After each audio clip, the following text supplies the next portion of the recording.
It's an honor, my pleasure, to introduce and bring up His Excellency, the President, the Republic of Rwanda, President Paul Kagame. Please.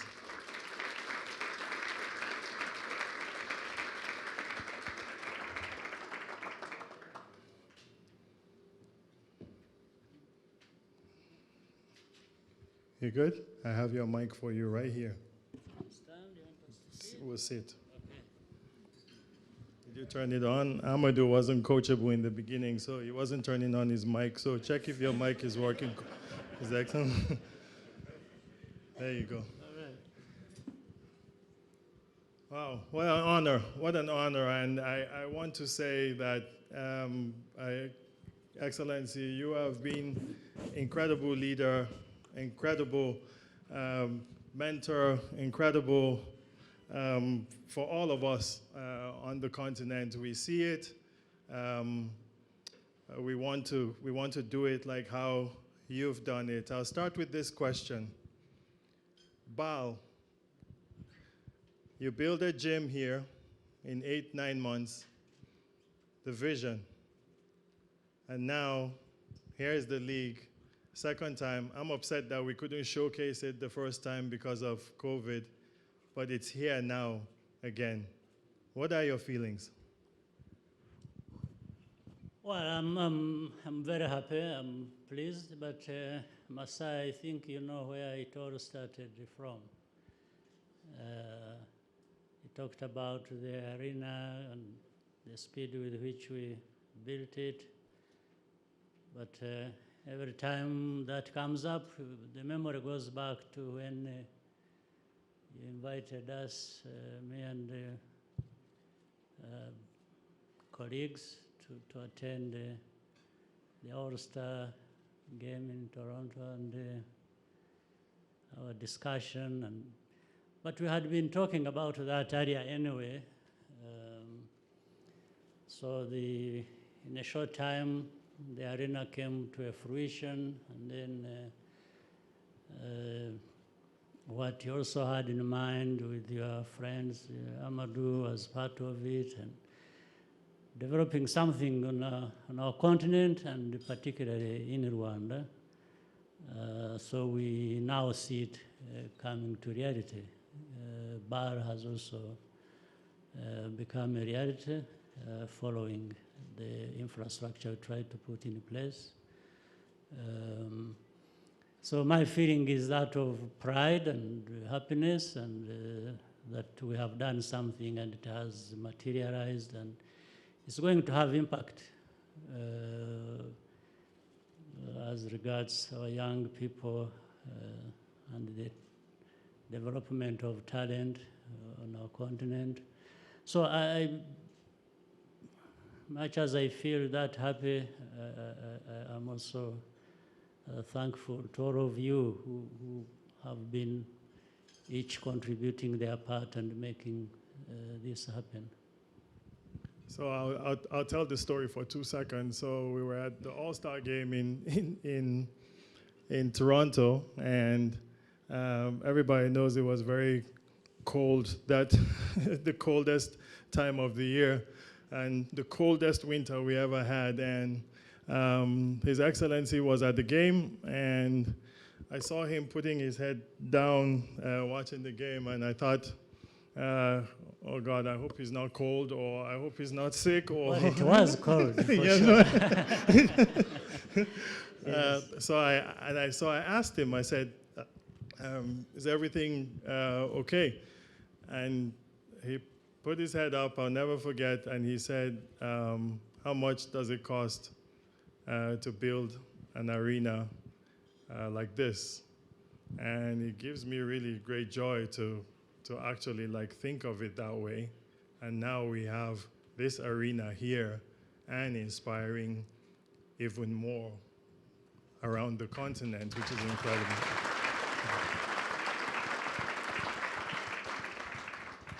Sports as a catalyst. It seems to be like injecting something in the continent and the transformative growth of everything we do on the continent, there's something about sports. What are your thoughts there? There is something about sports, and it goes beyond what we can describe. It's more in the feelings, as well as it connects those feelings from one person to another, and but then it goes beyond feelings and goes into development, it goes into competition, it goes into, pride when people win, and a bit of law when you lose, but when you lose, you're already thinking of another time when you can either win also or win again. So it doesn't end there. It keeps going from one thing to another. So it has a life of its own and creates a life of its own in the people. And with modern times, it's not just that. It's not the feeling, it's not the pride, it's not competition. It ends up being an investment and a business, and that kind of life weaves into that as well. And it's something that touches every part of the world. Every sector of society is touched by it. Sometimes you see either, it is arena or a stadium, people playing soccer or this, and you see 90-year-olds or even 100. There are very few, but sometimes they're also there in the arena, happy, enjoying. You can see life is being added to what time they have already lived. So it's something that is very interesting.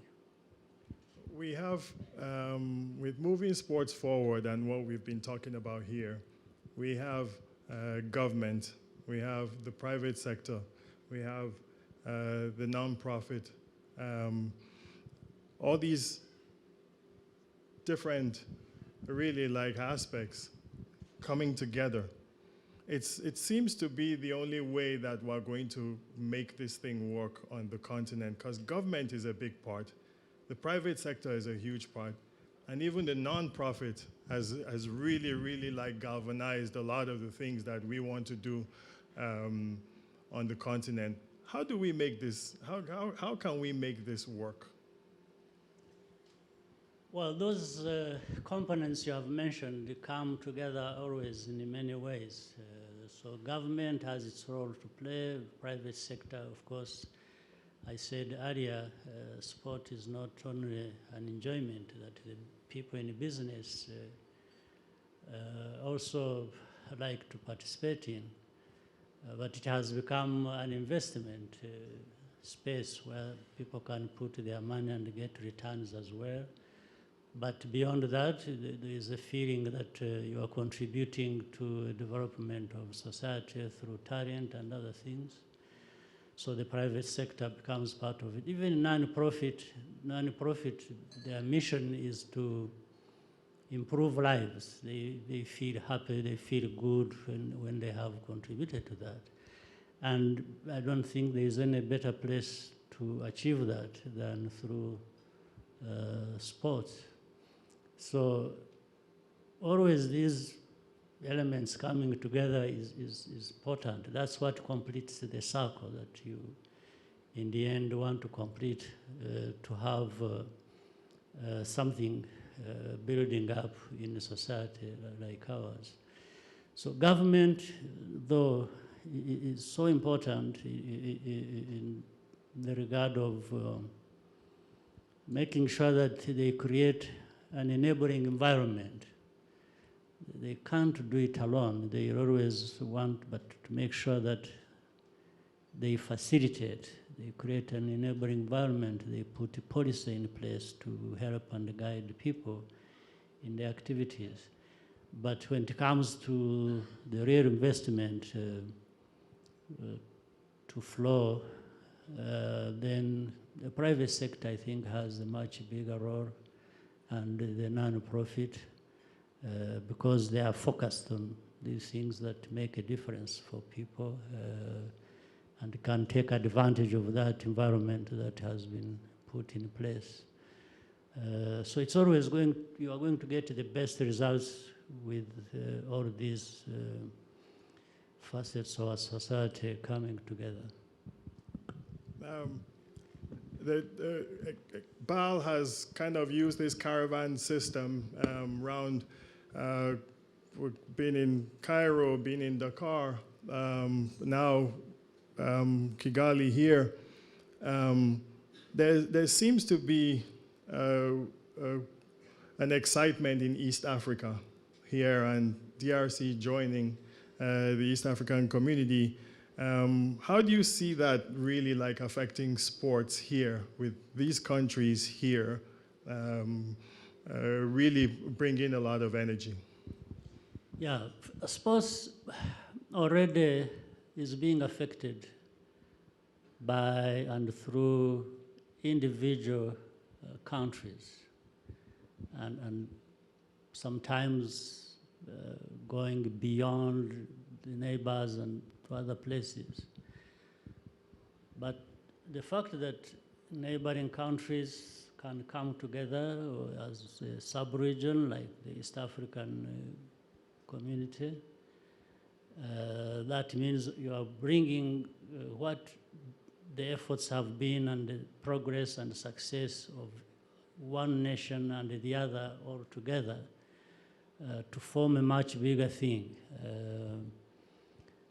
But as we said, more of an analogy really than just the fact of it. I'm saying if even in a business you're looking for a bigger market, even in sports, thrives better when these individual countries come together and form a bigger space for competition, for development, for investment, and all kinds of things. So the fact that DRC has joined the other countries, South Sudan, Kenya, Uganda, Tanzania, Burundi, Rwanda, and it's going to definitely put more energy into it, more interest, because that's a large population. So there are many things that are going to feed off each other and keep just going up. We had a few youth here speaking before. We're going to Rafiki open a court, more youth, the junior MBA. They're doing incredible work around the continent. The youth in Africa is moving. And how do you see us even encouraging them more, to do more, to be partners with what we're doing, to grow the game of basketball and sports on the continent?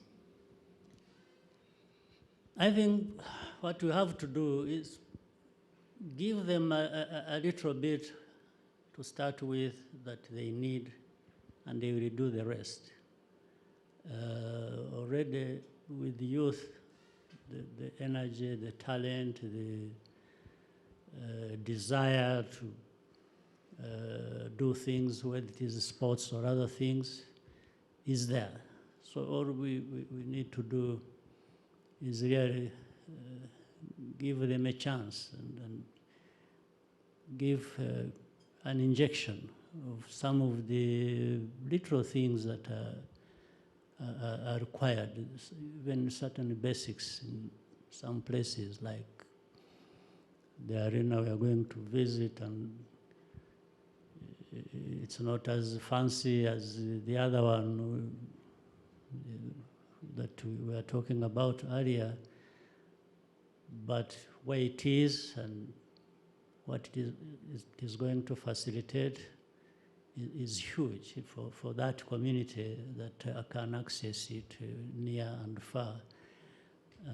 So the young people that are there, it's not just the numbers are obvious. It's the whole continent. If you look at the percentage of the young people, they're always in the 70s and so on in different countries. And therefore, all kinds of talent are just locked in there. And all we have to do is to release everything for the young people to do their part that they want to do. So every small contribution, the aggregate of that will make a big difference for the young people. They are not just about sports. In the end, later on, they form governments, they form the private sector, they form whichever group you're talking about. But how do they get there, and with what mentality and with what possibilities are they going to be able to fully express themselves? Excellency, we're done with the serious part of the conversation now. So we're now into the fun part of the conversation now. That might be more serious than what you have already done. Have you been watching the NBA playoffs? Yes. And Have you been staying up late? Actually did last night. Yeah, you did, huh? About half of, I watched Dallas and Golden State, but just the first half. And then went to sleep thinking they had lost. When I woke up to come here, when I checked, I found Golden State had won.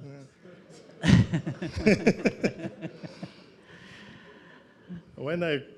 You put this event so early. I messed with your sleep. You took a few hours of my sleep. I'm sorry about that, Your Excellency. So I put my phone when I'm watching the game, and I never answer anybody's text when my team is playing, except yours, Your Excellency. I just wanted to tell everybody that. So, do you have a favorite player in the NBA? Be careful now, Your Excellency. I have favorite players. Players. Yes. Do you have a starting five? Yeah, I think I can. Can we work on your starting five now? Yes. Trying to cheat here a little bit. I'm looking for one from Toronto. So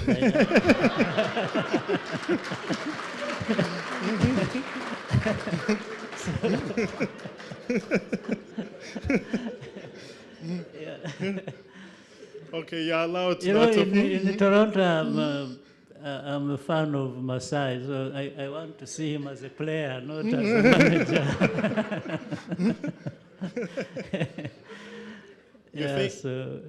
So tell me the five. Steph Curry, for sure, is my hero. I think I explained to you why. Yeah, yes. Yeah, he's not this giant of a man who people are used to in basketball, and the way he is, and the skill, and the finesse, and whatever other weaknesses, I'm looking at the so he comes number one for me. Number one. Yeah. Then I also like Kevin Durant. Yeah. Yeah. I like LeBron too.